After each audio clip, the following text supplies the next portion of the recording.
단 한 가지만 끊었는데 3개월 만에 12kg 빠졌습니다. 저는 다이어트를 시작하면서 진짜 이거 하나는 목숨 걸고 지킵니다. 절대 안 해요. 단지 딱 이거 하나만 지켰을 뿐인데 저는 4개월 만에 12kg 감량했고요. 그리고 지금까지 8년 넘게 요요 없습니다. 제가 목숨 걸고 지킨 단 한 가지는 바로 초가공식품 절대 안 먹기입니다. 다이어트 할 때 단 한 입도 안 먹어요. 그리고 저는 9년차 다이어트 코치로 인천에서 근무하고 있고요. 지금까지 약 1200명 넘는 분들의 건강과 다이어트를 도와드리고 있습니다. 오늘 영상에서는 초가공식품이 몸에서 벌이는 진짜 문제와 다이어트에 미치는 영향, 그리고 여러분도 실천할 수 있는 방법까지 하나부터 10까지 전부 다 알려드릴게요. 오늘 영상 끝까지 보시면 음식에 대한 기준이 완전히 달라지실 거예요.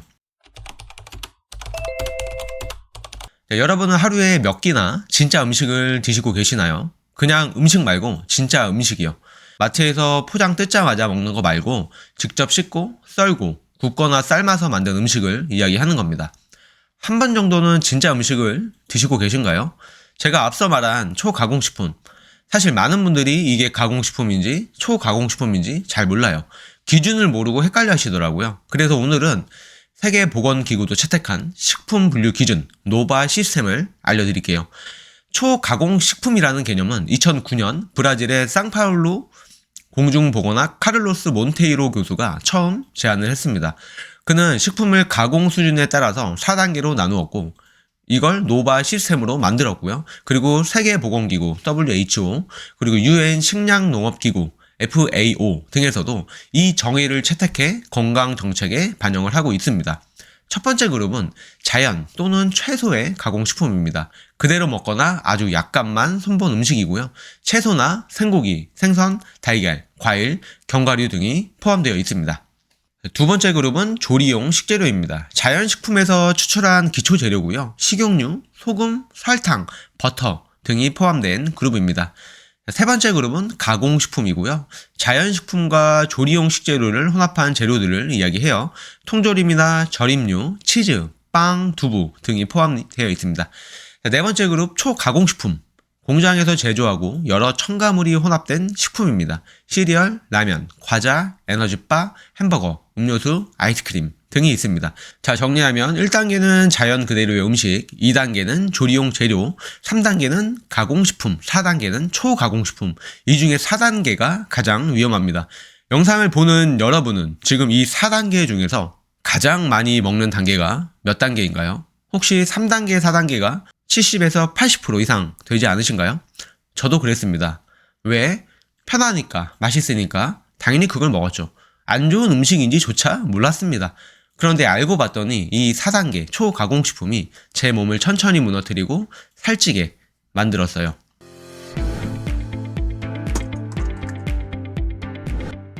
저는 2016년 10월 24일 다이어트를 시작하게 되었는데요.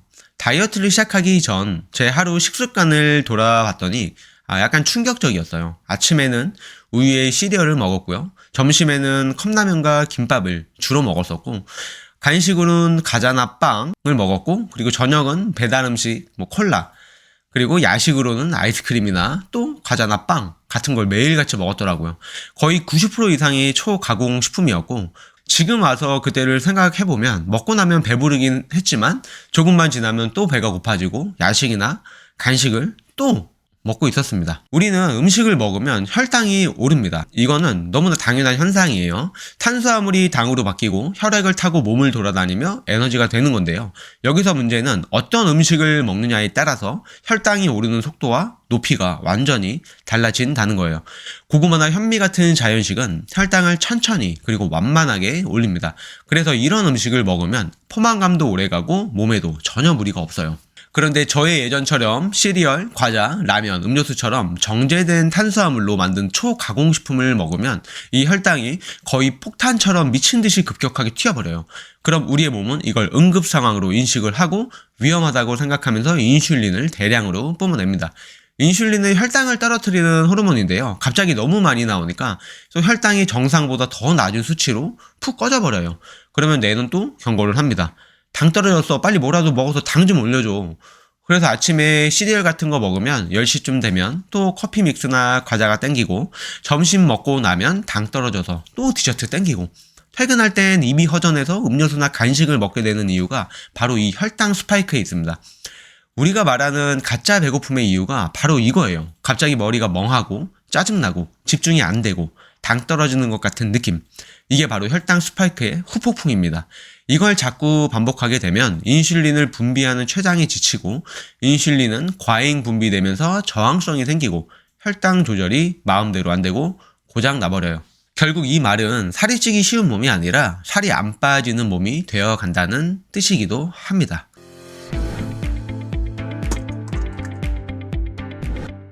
도파민은요, 우리가 뭔가를 했을 때 기분 좋아 라고 느끼게 만드는 물질이에요. 좋아요 알림이 막 울리거나, 게임에서 레벨업을 하거나, 또는 운동을 하거나, 또는 사랑을 나누거나, 이런 행동을 했을 때 도파민이 나옵니다. 음식을 먹을 때도 도파민이 자극이 돼요. 그런데 초가공식품은 이 자극이 너무 세요. 한 연구 결과에서는 자연식, 현미나 고구마를 먹으면 기준치 100의 도파민이 나온다면, 일반 가공식품, 식빵이나 시리얼을 먹으면 150에서 200 정도의 도파민이 나옵니다. 초가공식품, 과자나 아이스크림을 먹으면 300에서 500까지의 도파민이 나온다고 해요. 이런 초가공식품들을 먹으면 야, 이거 좋다, 또 먹자 라고 하면서 도파민을 마구 분비를 해버리는 거예요. 이게 자꾸 반복되면 우리의 뇌가 무뎌져요. 처음엔 한 봉지로 만족했지만 이제는 2봉지, 3봉지를 먹어야 만족을 하고 더 강한 자극만 찾게 됩니다. 초가공식품을 자주 먹은 사람의 뇌 MRI를 살펴봤더니 마약 중독자 뇌와 비슷한 수준이라고 했는데요. 앞에서 제가 이야기한 혈당 스파이크와 도파민, 연결고리가 있다는 느낌이 드시죠? 초가공식품을 먹으면 혈당이 널뛰고 도파민이 폭발하고 먹고 싶고 또 먹게 되는 이유까지 이제 조금 이해가 되시나요? 그럼 이제 남은 건 단 하나입니다. 이제부터 이 모든 결과가 내 몸에 어떻게 쌓이는지 그 대가를 직접 마주하는 단계입니다. 바로 호르몬 붕괴 단계입니다.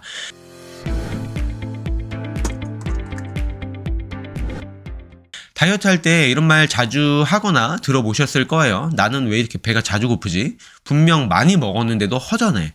살이 안 빠져요. 진짜 안 빠져요. 근데 그게요, 단순히 양 조절의 문제만은 아닙니다. 우리 몸 안에 호르몬 균형이 완전히 무너졌기 때문이에요. 자, 먼저 2가지 호르몬부터 기억해 주세요. 렙틴과 그렐린입니다. 렙틴은 포만감을 알려주는 호르몬이고요. 그렐린은 배고픔을 알려주는 호르몬입니다.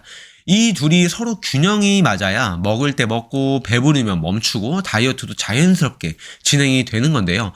근데 이 초가공식품을 자꾸 먹으면 이 호르몬 시스템이 이상하게 바뀌어 버려요. 밥을 먹었는데 1시간도 안 돼서 허기지고 입이 심심하다는 말이 입에 붙고 꼭 밤 10시가 지나면 야식 생각이 나는 거. 이게 바로 배고픔을 알려주는 호르몬이 과도하게 분비가 되고 있다는 신호예요. 한마디로 배가 고파서 먹는 게 아니라 배고프다는 신호를 보내는 호르몬이 거짓 신호를 자꾸 보내고 있다는 거예요. 이미 밥 다 먹었는데 디저트는 또 들어가요. 더 못 먹어 하면서도 과자는 또 뜯어요. 배는 부른데 마음이 허전하다. 이거는 배부른 호르몬이 제 역할을 못하고 있다는 뜻입니다. 자, 렙틴은 이제 배불러, 그만 먹자라는 신호를 뇌에 보내주는 호르몬인데요. 초가공식품을 자주 먹으면 뇌가 그 신호를 무시해버려요. 이걸 렙틴 저항성이라고 부릅니다. 그래서 우리가 자꾸 배가 불러도 멈추지 못하고 과식을 반복하고 다이어트에 실패하는 이유예요. 자, 마지막 코르티솔, 스트레스 호르몬입니다. 스트레스 받을 때 먹을 거로 많이들 푸시죠. 스트레스 받고 나면 어떤 음식을 주로 드시나요? 단 음식이나 자극적인 음식, 짜고 맵고 달고 중독적인 맛, 딱 초가공식품 음식들일 겁니다. 스트레스 받을 때 분비되는 이 코르티솔이라는 호르몬은 지방을 복부에 저장하는 역할을 해요. 게다가 초가공식품을 자주 먹으면 이 코르티솔이 항상 높아진 상태로 유지가 되는데요. 그렇게 되면 만성 스트레스 상태가 되어버립니다. 초가공식품 섭취 빈도가 높은 사람은 복부 지방이나 수면장애, 그리고 피로감이 동반되는 경향을 보였다고 해요. 코르티솔이 높다라는 건 뱃살이 빠지지 않고 더 쌓이게 된다는 뜻과 같습니다. 이런 시스템을 바꾸지 않으면 아무리 적게 먹고 열심히 운동해도 결과는 매번 똑같아요.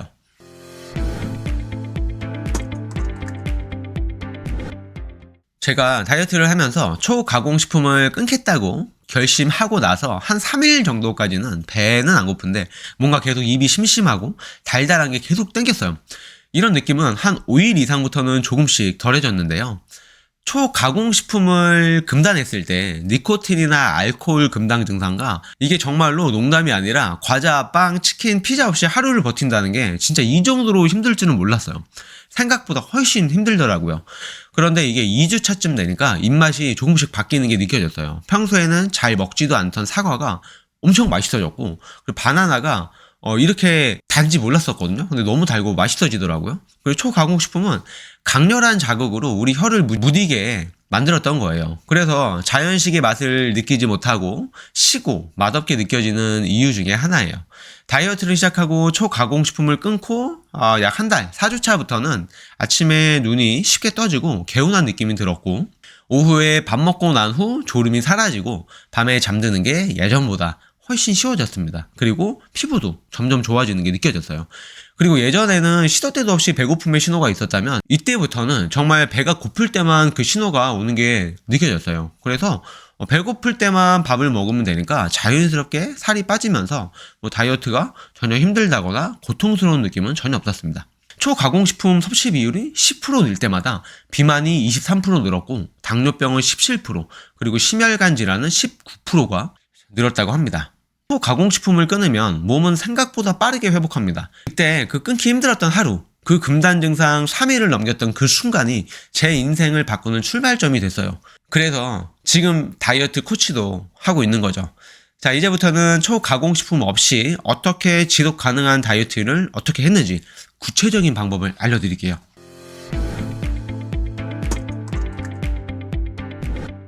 자, 1단계는 현실을 정확히 아셔야 합니다. 나는 많이 안 먹어요. 먹는 것보다 운동량이 떨어지는 것 같아요. 이런 말 정말 많이 하고 계실 텐데요. 그런데 3일간 여러분들이 먹은 걸 기록을 한번 해보세요. 음료수에 들어간 설탕, 간식이라고 먹은 과자나 에너지바, 한 끼 때우려고 먹은 햄버거나 라면, 이걸 다 더하면 초가공식품 비율이 70% 이상일 겁니다.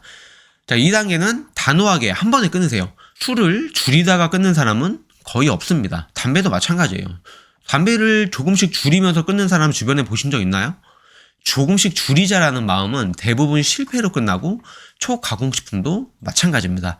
다이어트 할 때 그거 조금씩 먹어봤자 예전에 먹던 거에 반도 못 미치고 어차피 그거 먹어도 만족이 안 되실 거예요. 그러면 식욕은 터지게 되고 더 먹고 싶어지고 결국 입 터지거든요. 줄여볼게요로는 절대 끊을 수가 없습니다. 자, 4단계 환경을 바꾸세요. 한 입만 먹고 버릴게요는 거짓말입니다. 이미 집에 있는 순간 끝난 거예요. 초가공식품 완전하게 다 없애주시고요. 배달앱도 지우세요. 냉장고에 자연식만 있을 수 있도록 해주세요. 결심보다는 환경이 사람을 지배합니다. 자, 저는 다이어트 할 때 딱 한 가지만 목숨 걸고 지켰습니다. 그리고 4개월 후 제 몸은 이렇게 바뀌었어요. 외형만 아니라 정신적으로도 굉장히 많이 변했는데요. 집중력이 좋아졌고요. 긍정적인 마인드를 가질 수 있게 되었고, 수면의 질이 올라갔고, 그리고 이제는 음식으로 스트레스 해소를 안 하게 됐습니다. 제 회원 중 한 분은 콜라 같은 탄산음료나 편의점 간식 없이는 하루도 못 살던 분이 계셨어요. 코치님, 그냥 조금씩 줄이면 안 될까요? 하루에 하나만 먹는 걸로 하면 안 될까요? 하지만 저는 이야기했습니다. 중독적인 음식은 타협하면 더 강해져요. 처음은 어려울 수 있지만 우리 며칠만 한번 해봐요. 며칠 지나고 나면 아마 아무렇지도 않게 될 거예요. 이렇게 이야기하고 그 회원분과 저는 한번 해보겠다고 하셨고, 저와 같은 증상을 느끼셨어요. 어찌저찌 첫날은 잘 넘겼지만 3일째 뭔지 모를 예민함이 생겼고, 7일째부터는 입맛이 서서히 바뀌기 시작했습니다. 3주 정도 되니까 저한테 이렇게 말씀을 하시더라고요. 코치님, 요즘에는 음식이 너무 맛있어요. 그 전에는 그냥 자극적인 게 좋았는데 지금은 야채도 맛있고 과일도 맛있고 다 맛있더라고요. 야채에도 맛이 나는 줄을 저는 지금까지 모르고 살았어요. 신기하네요. 이분은 지금 20kg 이상 감량에 성공했고요. 1년 넘게 요요 없이 유지 중입니다.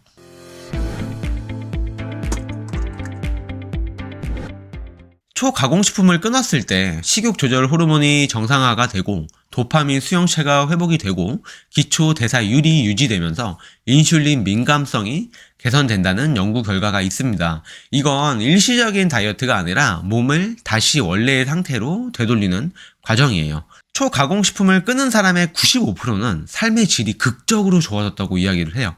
그중 87%는 이전 식습관으로 절대 돌아가고 싶지 않다라고 이야기를 합니다. 저도 그렇고요. 그리고 제가 관리한 수많은 회원분들도 이렇게 생각하고 있습니다. 자, 여러분, 가장 힘든 거는 시작이에요. 가장 큰 고비는 7일차고요. 가장 눈에 띄는 변화는 14일차에 옵니다. 그리고 30일 뒤 정말 다른 사람으로 거듭나 있으실 거예요. 딱 하나만 지켜보세요. 저는 4개월간 초가공식품 안 먹기, 이거 딱 하나만 지켰습니다. 그 결과 얻은 건 체지방 12kg 감량, 9년째 요요 없음, 혈압과 혈당 정상, 맑은 정신, 그리고 음식에서의 자유. 여러분 인생에서 3개월에서 4개월 투자하셔서 평생 건강한 몸, 건강한 습관을 들여놓고 살아간다면 한번 투자해볼 만한 가치가 있지 않나요? 저는 그렇게 생각합니다. 자, 제가 준비한 영상은 여기까지고요. 오늘 영상이 도움이 되셨다면 구독, 좋아요, 알림 설정 꼭 부탁드리고 다음에는 더 유익한 영상으로 찾아오도록 하겠습니다. 혹시 궁금한 점 있으시다면 댓글로 남겨주시면 제가 직접 답변해드리고 또 다음 영상 제작에도 신경 써보도록 하겠습니다. 오늘도 영상 시청해주셔서 감사합니다.